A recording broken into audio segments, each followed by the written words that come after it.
ఇప్పుడే country delight యాప్ని download చేసుకోండి. Download the country delight app now. ఇంత జోష్గా ఉంటారు కదా, ప్రతిదానికి స్పందిస్తారు. ఈ అర్జున్ రెడ్డి సినిమా రిలీజ్ అయినప్పుడు కూడా బస్ మీద వాల్ పోస్టర్లన్నీ చించేశారు. విజయ్ దేవరకొండతో లైవ్ లో వచ్చి ఎడాపెడా తిట్టేశారు. అది నేను ఎందుకు అన్నంటే, నేను ఎందుకు చింపినంటే, ఆడపడుచు మగవాన్ని ముద్దు పెట్టుకుంటుంటే అదేమవుతుంది, బస్సులు ఎక్కుతాడు పోయినాడు, అమ్మాయిలు కూర్చుంటారు, వాడు ఇండైరెక్ట్ అది ఏం ముద్దు పెట్టుకుంటారా అన్నప్పుడు ఆ అమ్మాయి అట్టయితుందా లేదా? సినిమాలో చూయించుకోనరా బాబు, దాన్ని కూడా అడ్వర్టైజ్మెంట్ ఎందుకు చేస్తారని చెప్పినా దాన్ని తీపిచ్చేదానికి నేను ఊరుకున్నా. నేనన్నా అడ్వర్టైజ్మెంట్ ఇవే కావాలన్నా, డబ్బులు కావాలంటే ఈ చెడు పిల్లలు అలవాటు అవుతారా లేదా? దాని మీద చెప్పిన తప్పితే నాకు సినిమా పోయేది లేదు, చూసేది లేదు. ఎప్పుడైనా పోతే సినిమా చూస్తున్నది, కానీ సినిమాలో నువ్వు ఏదన్నా చూయించుకో. రోడ్డు మీద యాక్సిడెంట్స్ అవుతాయా లేదా? ఎన్నికొంటి దాన్ని బుద్ధి చూడరా అంటే వాడు యాక్సిడెంట్ అవుతుంది కదా, అది నష్టమే. పిల్లలు బస్సులో ఎక్కినట్టు అమ్మాయిలను చెడాయించేందుకు ఒక పాట చల్తీకా కందానా అని అన్నప్పుడు అది కూడా లొల్లయిందా లేదా? హిందీ సినిమాలో ఏది బస్సు లేక చల్తీ అలా అంటే అమ్మాయిని అన్నట్టే కదా గొడవ. అదే ముద్దు ఇటువంటివి పెట్టాలంటే మీరు సెన్సార్ ఎందుకు చేస్తారో అది కూడా గొడవ చేసిన తర్వాత దీపిచ్చేసారు. నేనన్నా సెన్సార్ చేసినప్పుడు రోడ్ల మీద కాదు, సినిమాలో నువ్వు ఏదైనా చూయించుకో, ఇష్టం ఉన్నోడు చూస్తాడు. ఇప్పుడు చూడు, పిల్లలు కూడా ఇంట్లో ఏదైనా టీవీలో రాగానే లేకపోతే సినిమాలో రాగానే తల్లి ఏం చేస్తుంది, కంటు మూస్తుంది చూడకుండా. చూస్తుందా లేదా?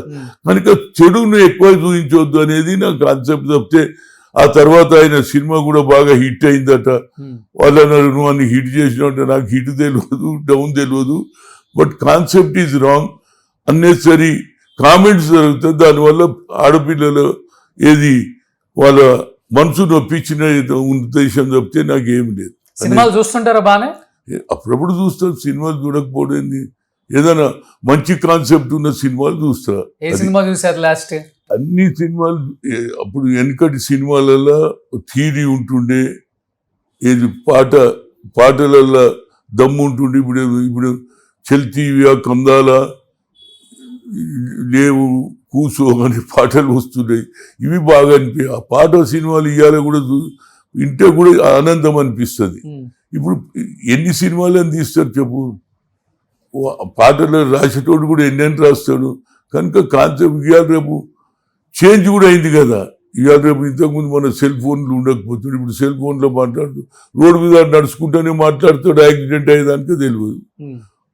సైకిల్ మోటార్ నడుచుకుంటా ఇట్లా అంటుండే. ఇవి కూడా కొంత లాభం అవుతుంది, నష్టం కూడా అవుతుంది. దీంతో సైబర్ క్రైమ్లు పెరిగిపోయినాయి కదా. ఎంత మనం సైన్స్ టెక్నాలజీ పెరిగినా అంతకు దాని కౌంటర్ తయారు చేస్తుంది కదా. అంటే ఏదైనా జనంలో మార్పు వస్తుంది, కానీ ఆ మార్పుతో పాటు మంచి కూడా జరగాలి అనేది నా ఉద్దేశం. ఎవరు మీకు ఇష్టమైన హీరో ఎవరు? విహెచ్ గారు? అమితాబ్ బచ్చన్ లైక్ చేస్తా. ఇప్పుడు ఉన్నోళ్ళు ఎవరు ఉన్నారు? ప్రభాస్ ఉన్నాడు, మన పవన్ కళ్యాణ్, వీళ్ళందరూ సినిమాలు బాగానే నడుస్తున్నాయి కదా. అది తీసింది కదా బాహుబలి బాగా సినిమా ఏదున్నా సీనరీ, ఆ గుట్టలు చేయలు చాలా బాగా తీసినారు. దానికి అవార్డు కూడా వచ్చింది కదా. ఇవన్నీ అప్పుడప్పుడు టైం పాస్ గురించి ఎక్కడేం లేకుండా. పుష్ప చూడలేదా? పుష్పదైతే పెద్ద లొల్లి అయింది కదా పాపం. ఆయన తెలియక చెప్పిండ్రా లేదా నీకు, ఆయన సినిమాలకి వెళ్ళి ఆడ చనిపోయినా పోలేదు అనేది ఉంటుండే. తర్వాత సరిదిద్దుకున్నాడు కదా. ఏదైనా సినిమాలు కూడా ప్రజల వాళ్ళు ఎంతసేపటికి సినిమా హిట్ కావాలి అనేది వాళ్ళు చూస్తారు. కానీ సమాజంలో కొన్ని సినిమాలు ఎట్లుండాలంటే అది ముందు వారికి న్యాయం జరిగేటట్టు చూడాలి. వాడు కూడా కొత్తగా నేర్చుకున్నాడు అనుకో, మళ్ళీ వాడు క్రైమ్ దిక్కుపోతాడు. ఇంతకుముందు కొన్ని సినిమాలు క్రైమ్ తక్కువ చేయాలని, ఇప్పుడు క్రైమ్ పెరిగిపోతుంది అనేది నా ఉద్దేశం. ఇష్టమైన హీరోయిన్ ఎవరు?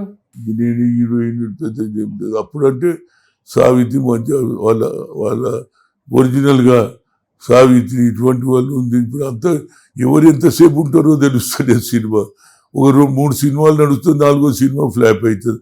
అప్పటిది ఏది హిస్టారికల్ సీన్ ఉంటుండే, కథల ప్రేమ ఉంటుండే, అందరం చూద్దాం. ఇప్పుడు అన్నీ లేటెస్ట్ వచ్చేసినాయి. సినిమాలలో కూడా మార్పు వచ్చింది. కానీ పెద్ద ఏదైనా హిస్టారికల్గా ప్రీవియస్గా జరిగిన హిస్టరీ ఏదైనా ఉంటే అలాంటి సినిమాలు చూస్తాను.